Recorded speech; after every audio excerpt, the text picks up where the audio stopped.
Okay, welcome back. Today we've got a good guest, Cam Haynes. He's going to join us. I think he's probably out west somewhere. Followed him for a while. Big bow hunter. I think he only does three things. Well, actually, he does more than that. But he runs, lifts, and bow hunts and shoots every day. He has a book out. We're going to talk about that. But today's podcast is courtesy of MTN OPS, energy and nutritional products designed to help individuals train inside and conquer outside. Learn more about their core values and the full offering of their outdoor performance supplements at mountainops.com. Okay, we're going to get Cam in here. I'm going to hit him with an array of subjects. He's got a new book out. I know that.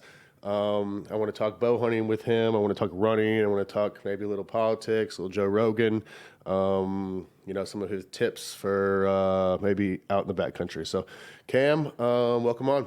I'm good. How are you doing? Good. How many miles have you ran today? No miles yet today. Nothing yet?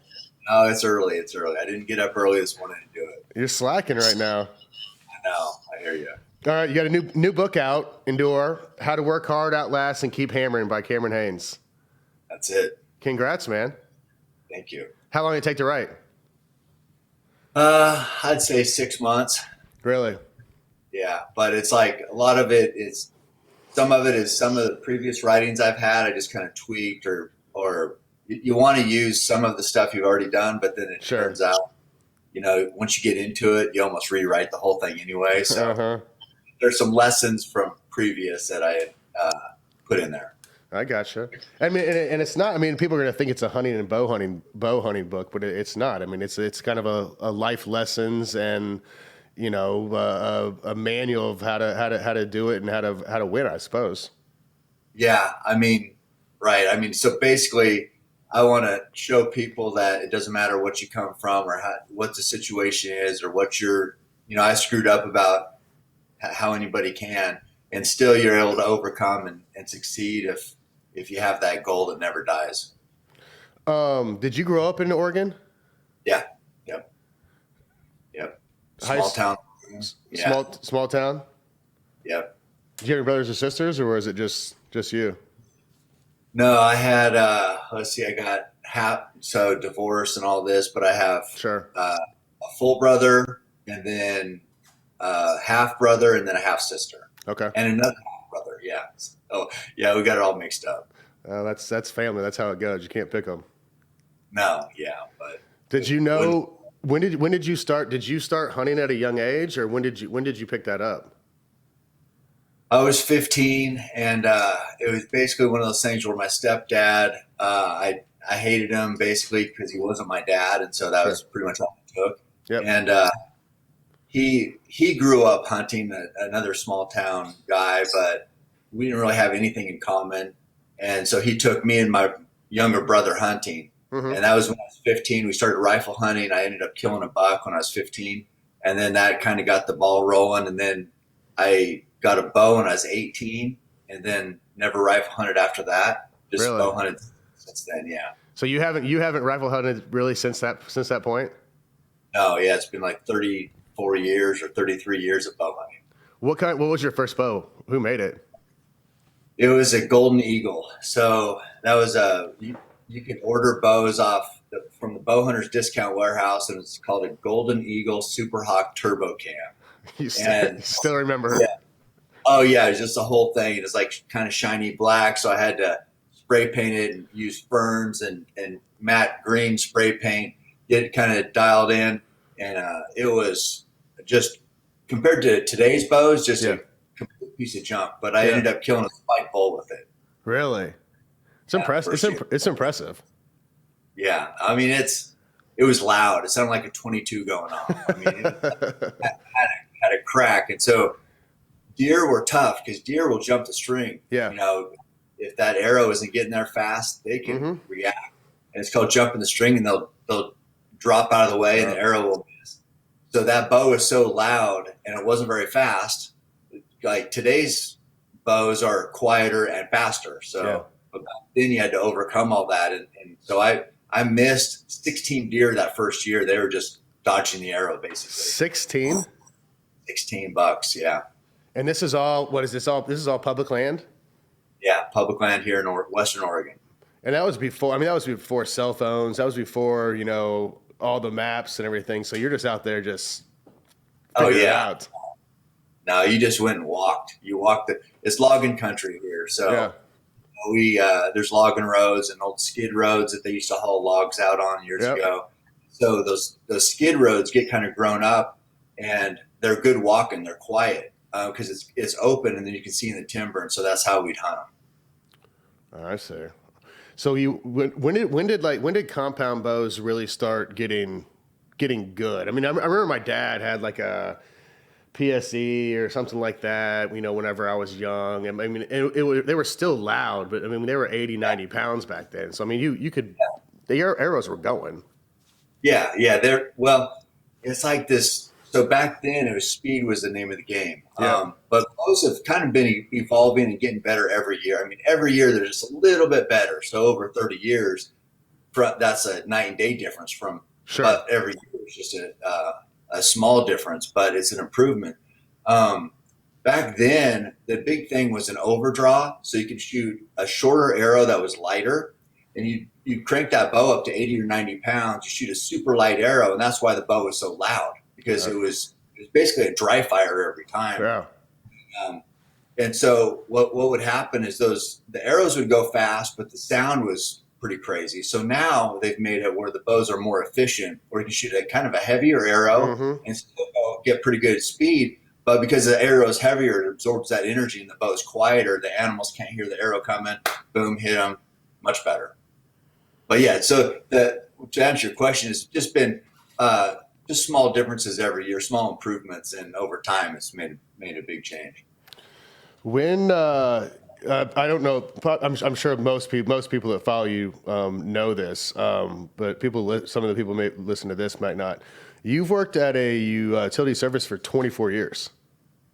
Yeah, well, it's almost 26 now. Yeah. Almost 26 years. Yeah. How'd you get that job? God, let's see. So, for me, I don't know. I just had a normal, whatever, kind of a up and down life. And it was just, all you really want to do is get a good job. Yeah. I mean, I wasn't an NFL quarterback, so not much practice, but no, I know all sorts of challenges there too. But for me, like, if you could just get a good job for somebody like me, shit, that's a win, right? So I'm like, everybody knows that working for a public water and power company, guaranteed work, you're not going to get laid off. And so I put in for a couple times. I was working construction with my buddy, and then I was at this warehouse, and then I put in for a meter reader job. One time I got an interview, didn't get the job. The second time the job came up, I didn't even get an interview. So I was like, okay, I don't know. So then finally this job came up, and I got a job on the construction crew making $7.40 an hour. So I'm like, okay, I made it. I mean, I finally got this job. I mean, this is a job I can work at for 30 years. And so at that time, that was the best job I've ever had. And it still is. I mean, it still is the best job. So now I've worked my way up. I'm the superintendent there. Yeah. You know how you do. You start at the bottom, work your way up. If you can last, you get more opportunities. So now I'm the superintendent, and I've been there 26 years. So what's the goal, 30? Or just whenever you decide, hey, I'm tired of going in there? Yeah, I mean, it's I make more money doing other things now, but I'm just a loyal person, and I still remember that that's still the best job I've ever had, and how happy I was when I got it. So it's kind of a tough place to walk away from. Mostly, money is why most people work, but now these guys that I work with and the people there, I'm pretty loyal to the company and to the you form relationships with people you work with every day. Oh, absolutely. And so now it's, I care about those people. So I think with this book coming out, and I told them I was probably going to be finally retiring, I guess. And so that could be coming up soon. Well, congratulations on a hell of a career there. I mean, that's something to be said. I mean, not many people work in the same place for that long. Yeah, I mean, it's been good, but like I said, people like me, that's what you do. You always hear stories about guys who worked at the mill for 40 Yeah, or for, yeah, it's just what people do. I have a lot of respect for, and it's not, I mean, I'm like in management now. So, sure. but for the guys now, I went and got them lined out this morning. I mean, it's Mm-hmm. raining here Mm-hmm. and they're out in the ditch putting water line in. I mean, Yeah. those guys are the guys freaking grinding. Oh, You know, absolutely. I'm here Absolutely. talking Yeah. with you. Yeah. I'm using a little PTO to sneak away Uh-huh. from work. Those guys, I got a lot of respect for people that put in that work every day. Oh, so do I. And no, it doesn't really seem like that many people want to do that anymore. No, definitely. I mean, and we need it. Like the infrastructure for this water and power here. Yeah. Everybody likes their lights going on and Yep. like having a hot shower, but somebody's got to, build that. Yeah. People forget that comes from, people working. That's not just magic. It just doesn't happen. No, exactly. So I like celebrating those guys and Yeah. that works now. Like I said, a lot of respect. That's how I grew up. When I grew up, like in this small town, it's about 25 miles from here. Mm-hmm. It's like you looked up to a couple different types of people. You looked up to hunters. Mm-hmm. Hunters were they were respected in my community, and loggers, guys who worked in the woods, setting chokers, getting the wood out of the out of the mountains there and back to the mill. Those are the people that, hey, they deserved respect. They were hard workers. And so I still have that same mindset.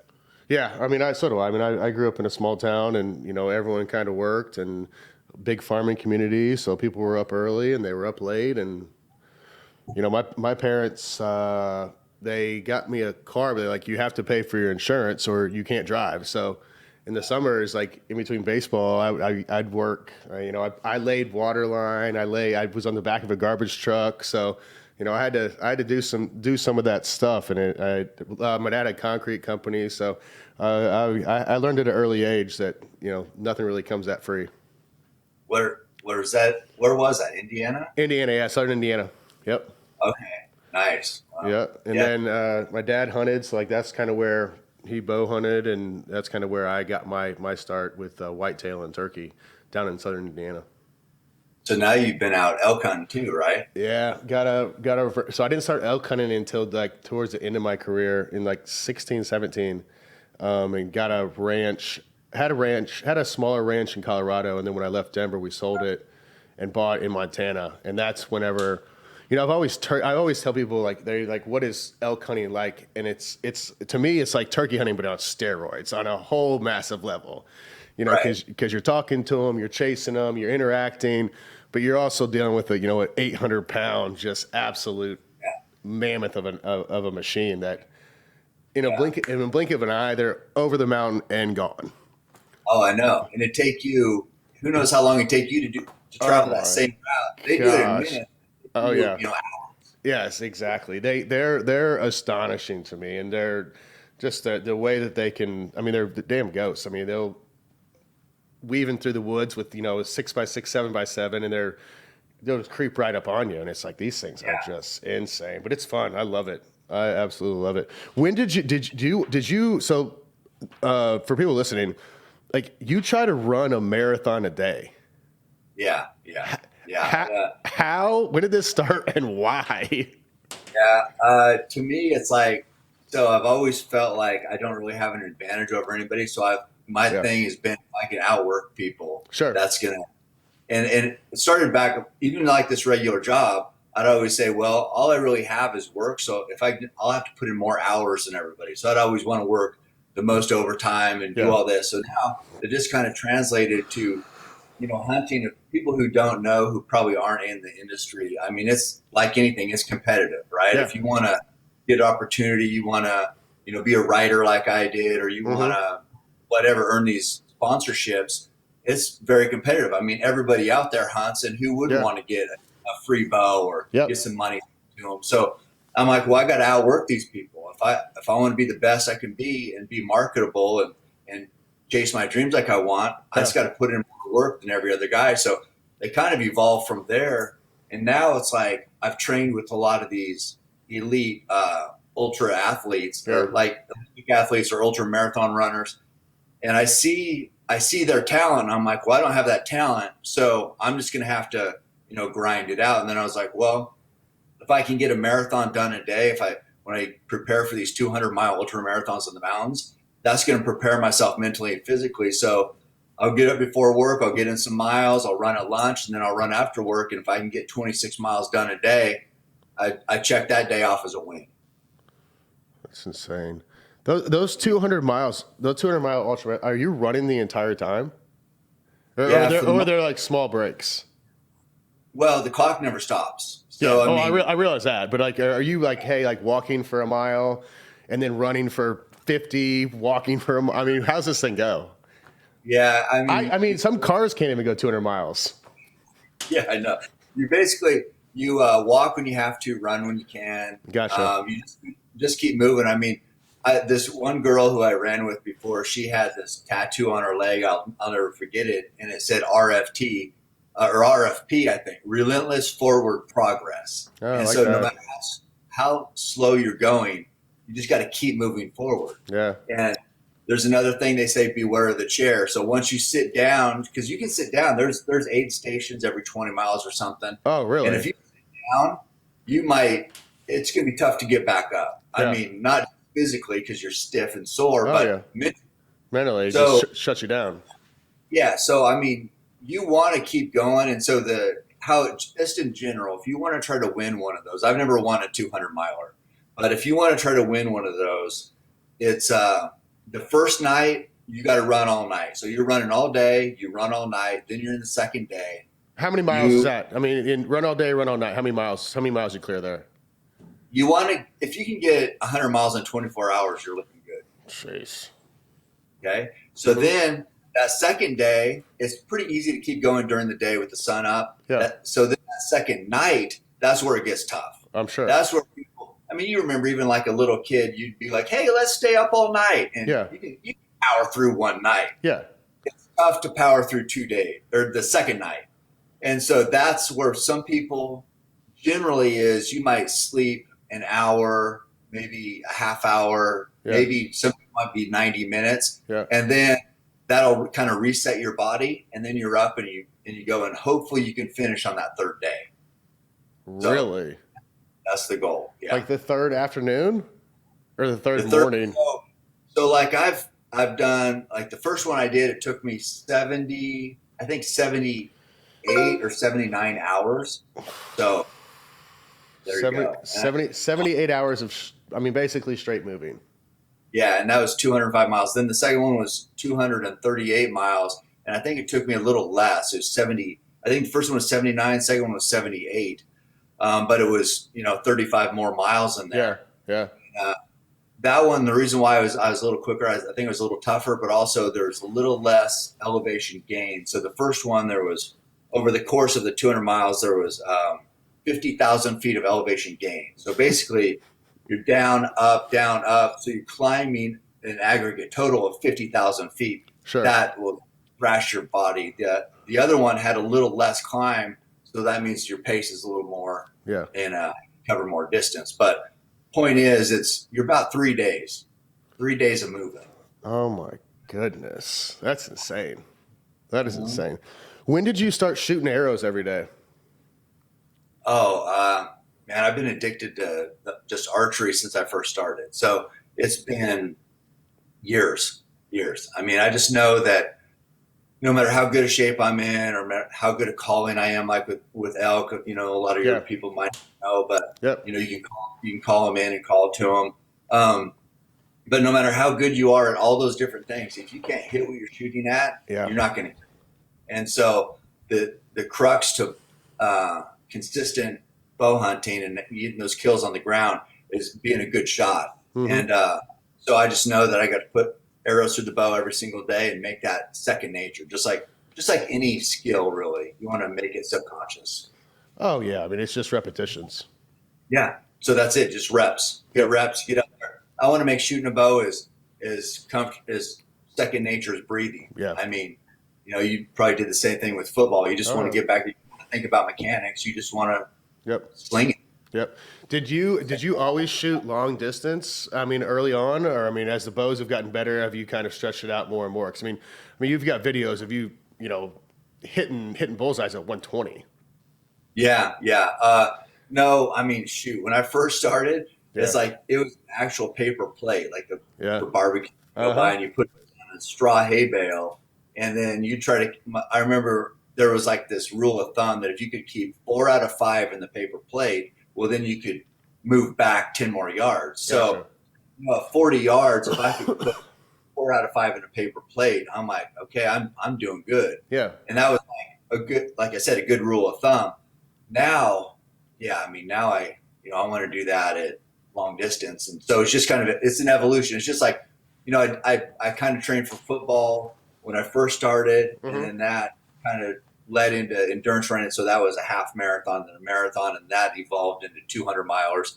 Well, same thing with shooting. It started at 40 yards, and now it's, I like to shoot it, 300 sometimes just for fun. What, how does your site get out to 300? It has to be custom made. I mean, how do you have how do you have the relief? Well, for 300, what's funny is like the sight, you might as well take the sight off. So Yes. I come to full draw, and then it's an actual arrow that's sitting on the rest. Uh-huh. It's where the arrow, so the rest looks like this, and the arrow sits in it. Yep. And so right where that arrow hits that rest on the left side, Yep. I put that on the top of the target. So the sight's up here. Sure. The rest is down here. Yep. And I'm sitting here. It is so far up like this. Yep. And then I got to shoot that high, and then that will hit at 300 yards. I mean, how many arrows did you have to launch to figure that one out? Yeah. Luckily, I'm sponsored. I got an arrow sponsor. Let's just say that. Just letting them fly out there at 300. See if this one hits. See if this one hits. See if this one hits. It takes a while. I mean, you can like shoot and take a drink of something, come back and look. It's still there. It's like it takes a while to travel that distance. So I'm an outsider, so much that I started a company called Outsider. If you spend as much time outdoors as I do, you know that you need the right kind of energy and nutritional supplements to keep you going, which is why I love our friends at Mountain Ops. They brought us this bonus episode with hunter and adventurer Cam Haynes, and you absolutely need to check out everything they offer. Find them online at MTN OPS.com and check out how they are inspiring individuals and families achieve their ultimate level of performance through the highest quality energy and nutritional products. You might have heard one of their most popular products, Ignite. It delivers smooth, long-lasting, great-tasting energy and focus for hours. Or maybe you just need a good night's sleep, and Mountain Ops has you covered there as well. Mountain Ops Slumber helps your body rest deeply and recover quickly. Hibernate, their deep sleep formula, uses local trace minerals from the Great Salt Lake coupled with natural extracts to cultivate a deep, calming slumber. So if you're an outsider, check out our friends at Mountain Ops. Find their entire line of outdoor performance supplements online at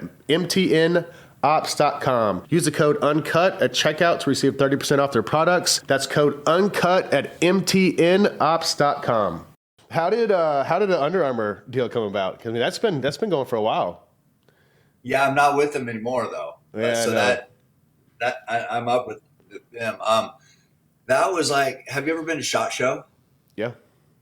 You know what SHOT Show is, Yeah, right? yeah, Okay. yeah. So, big trade show. So I was there, and Did you have Keep Hammering? Was that kind of going by then?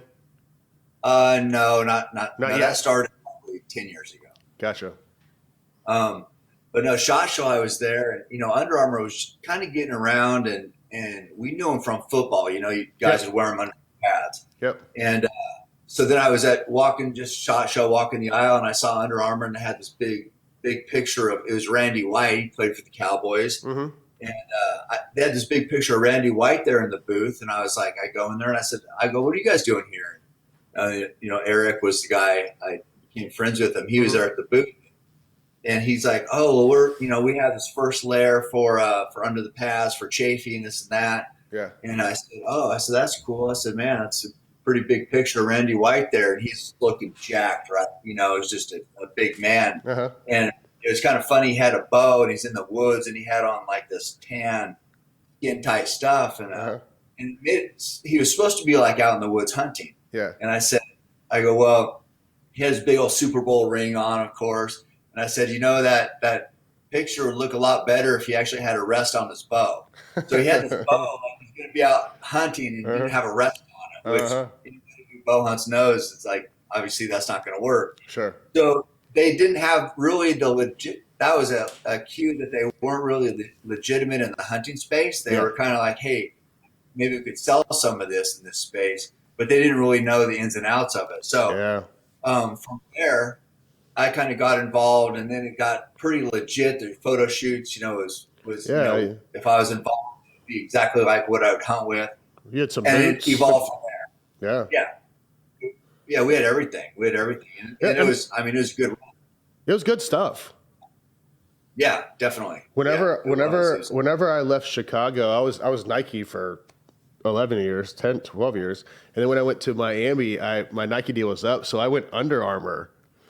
And I was like, I don't want any money. All I want is I just want a merchandise allowance.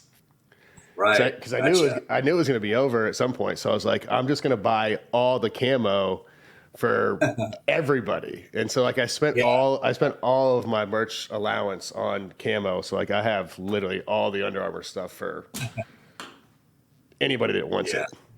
But yeah, it was good stuff. It was good stuff. Where's go ahead. How much are those deals like for like when you were with Nike? I mean, can you make good money doing that? I mean, I know. Yeah, I mean, they cut it down a lot. When I first got in, it was pretty good. It was like a couple hundred in cash and then like 100 in merch or something like that a year. But then they kind of started getting away from football because we have helmets on, and they started only picking like a few guys, and then by the end of it, I was like, I don't even want cat because they were giving away merch like it was for free. I mean, and I'm like, you guys just keep all your cash and just double me in merch. So like I would just do like a $200,000 merch deal. There you go. Yeah, that's a lot of stuff. Oh, it's so much stuff. It's ridiculous. I mean, it was like FedEx and UPS thought I was just out of control. No, because I mean, obviously it's different for me, but I had like 10,000 a year. 10,000 a year. Camo is it's a lot of shit. Oh, so much shit. Like I've got a farm. I got a farm in Kentucky, and it's literally there's just closets. Like anybody that comes, like, don't even bring anything. Like there's Under Armour for days up here. But it was good. It was good stuff, and it's still good stuff now. I mean, it definitely works.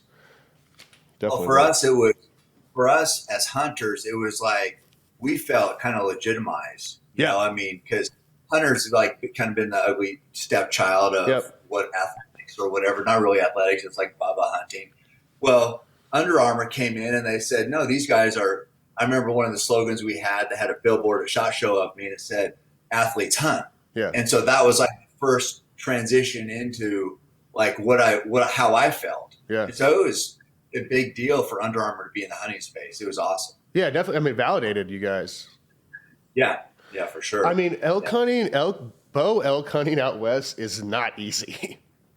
Oh my God, no, it's so hard. It is. Yeah. It is. I mean, I think in Montana, it's like only like 10% of people tag out in with a bow. I mean, it's literally it's you're chasing these animals that are horses on steroids. Well, and then so that's 10% of any elk. Yeah. So that's young bulls, cows many times. So if you want to focus on just a big bull, and you're going to kill it with one arrow is what you're basically trying to do. You don't get multiple shots very often. Nope. So one arrow, an 800-pound animal, a big bull. So if success on any animal is 10%, success on a big bull is probably about 1% of the guys are killing big bulls. Oh, absolutely. And those odds, so 99% of the guys are failing. Uh-huh. People like, why would they get involved? They're like, well, this is impossible. And I've actually felt like it's impossible at times, but it's that challenge is, we know we got to buck the odds just to find success. And that's what you love about it. Oh yeah. I mean, I've been top of a hill and like looking down, there's 1,000 feet and they're bugling down there. It's like, I don't want to go down there because I'm going to have to come back up.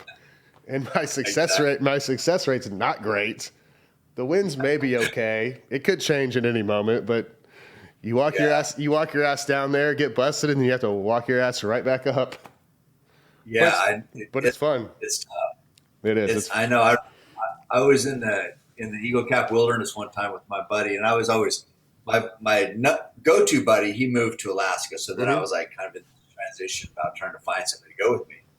we're at the edge of this big canyon. There's this bull across the way there, across the canyon, bugling, chasing cows around. Mm-hmm. And I went out and I'd been in on some bulls already. I hadn't got a kill yet. And so I told my buddy, I said, go ahead. I mean, if you want to go after that bull, go ahead. And he's just like, no, I'm good. I'm like, I go, what do you mean? He's like, I said, that thing's going crazy over there. He's like, he goes, I don't think I want it that bad.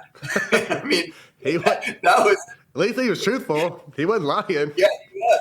No, he was. I mean, so I'm like, are you serious? Okay. So I bombed off there. I went and I chased that bull around for hours. I never killed it, but was just exhausted. And I was just like, oh, this is the greatest thing ever. But I get that. It's so hard. You do question yourself at times, like, what am I doing out here? Yeah. This is dumb. Even gonna happen. Yeah. It feels like it sometimes. It feels impossible. It does feel impossible. You chase like 3 bulls. It's 3:00 in the afternoon. You're hot, and it's like, let's just go back. I mean, this is a waste of time at this point. But then you hear another one. Then you hear another one fire off, and you're like, all right, let's go get him. Well, and that's I have the same struggles as anybody, but I realized if I train like we've talked about, that in my head I was not only prepared, but I was like, no, I worked too hard for this. Yeah. This is what I worked. I've been running in the rain for months for this right here. So it's easier to be like, no, this is what I do. So now that's just what I do. Yeah. That makes sense. And you also, are you lifting 7 days a week? Yeah. I'll get out there. I'm not trying to get huge or anything like that, but just endurance, high rep stuff. Maintain. Yeah. What's your recovery? What's your recovery like at this point? What are you doing? Are you biohacking? Are you doing the cold tubs? Are you doing the infrared saunas? Are you doing all that stuff? Yeah. I have people come over twice a week and give me like cupping, deep tissue massage. I do the cold tub, hot tub. Of course, I eat really clean, wild game meat. I got mountain supplements. I see those, sitting there right there. Yeah. And so, I take any advantage I can get to stay healthy and to keep working hard and get my body, but I feel good. I feel good for what I put it through. Oh, absolutely. If you do all that other stuff and you eat well, your body's it's gonna take care of itself. Well, the body, you know as well as I do. You've seen those freaks out there. Oh yeah. The body is insane. So I've just seen it not so much like the physical freaks like what you see on a football field, but like these endurance freaks. Like Goggins or like this Courtney who I run with.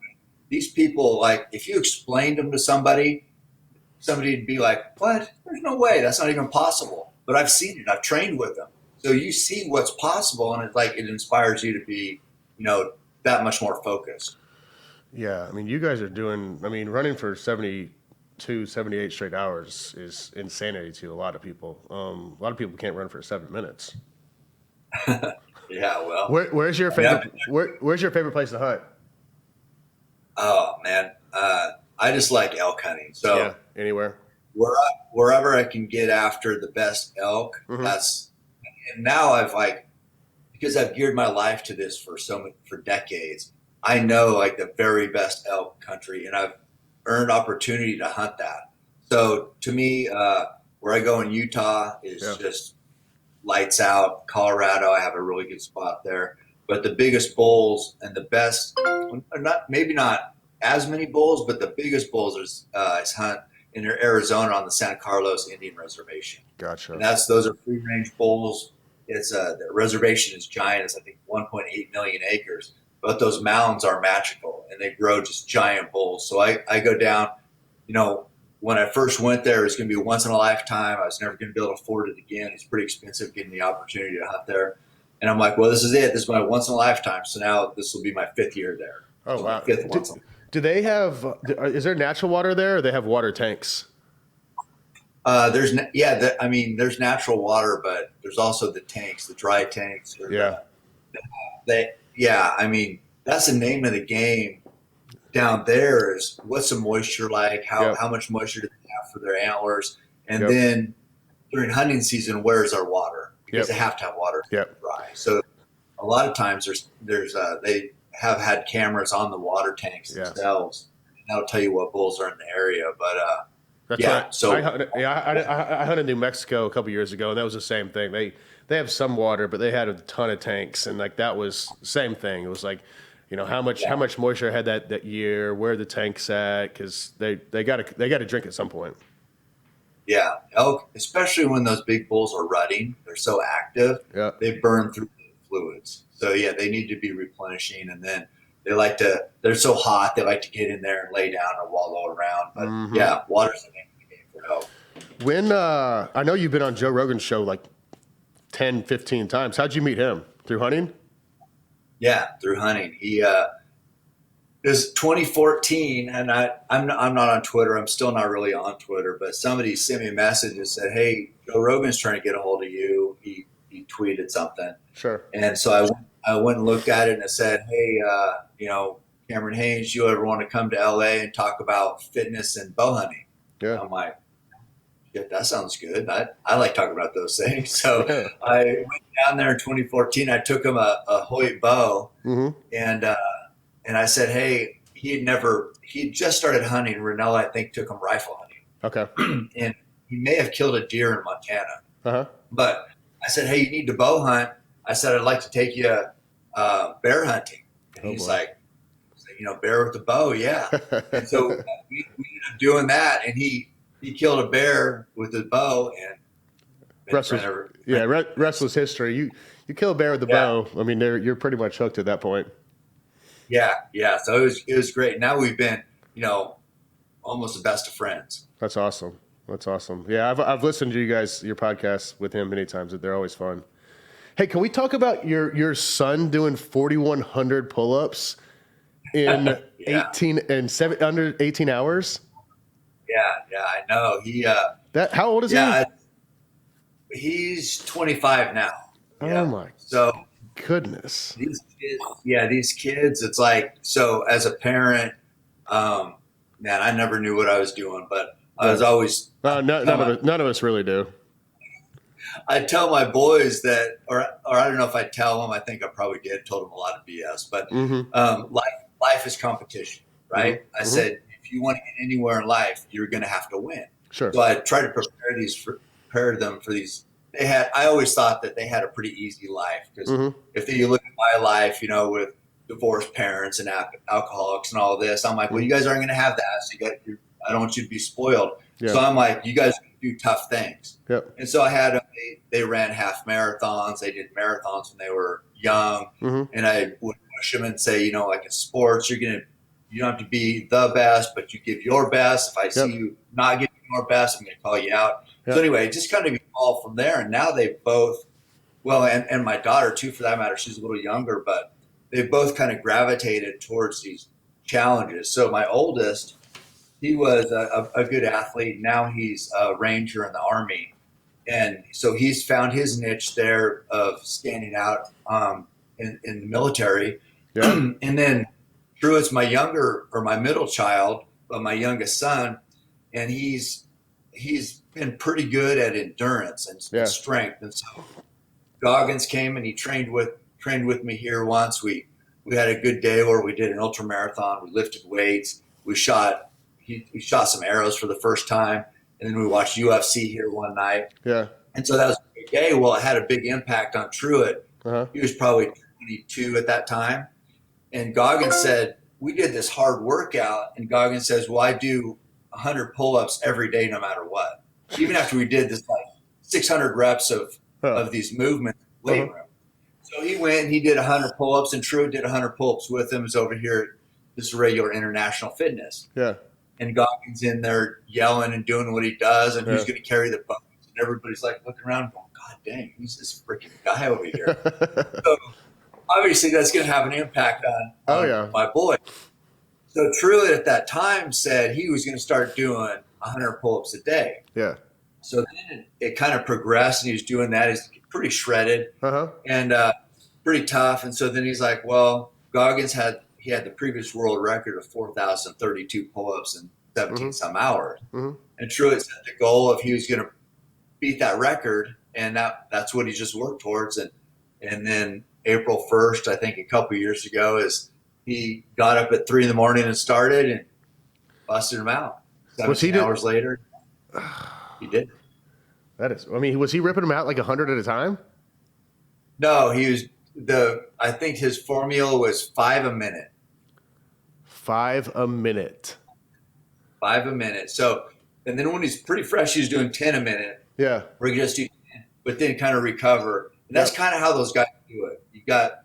And the key is with doing that many pull-ups, you know, when most normal people do pull-ups, they're like kind of, even if you're not kipping, you're kind of moving around and doing all this. Well, you can't do that. You have to pretty much grab the bar straight up, straight down. Otherwise, the skin on your hand, if you're jockeying around the ball, just thrashed. So you have to be perfect form, up and down, straight up and down, not put any extra friction on your hands. So you do that and your hands still get, you know, it's still, and then also your grip. Your forearm is a pretty small area. You know, your back's big, your big muscles there, but your forearm, like Goggins, he tried, before he broke the record, he tried 3 times. Really? And he did it one time live on Good Morning America. And there's some pressure there. No live. doubt. And he ended up getting like an elbow or forearm injury, had to quit. Then did it another time, and it didn't work out because, you know, it's such a physical toll. Yeah. And then finally, the time he got it. So Truett got pretty lucky in bucking the odds, and maybe it was his prep. The very first time he tried it, he got it and was able to get 4,100. That is crazy. What hunts you got coming up this year? I'm missing a grizzly hunt because of this book coming out. So damn book. I know. My buddy Kip, last year we hunted grizzly up in Alaska. We love that extreme. Kip is one of the original founders of Under Armour. Okay. And that's how we became pretty tight friends there. Yeah. And then now we're both working with Origin as a new hunt camo line. Yeah, I saw that on your Instagram. Where's that out of? That's out of Maine and North Carolina. There's a couple factors. So the key is we want to make American made camo. You know, awesome. I mean, Under Armour, all the big brands, the technical brands, Kuyu, all of them.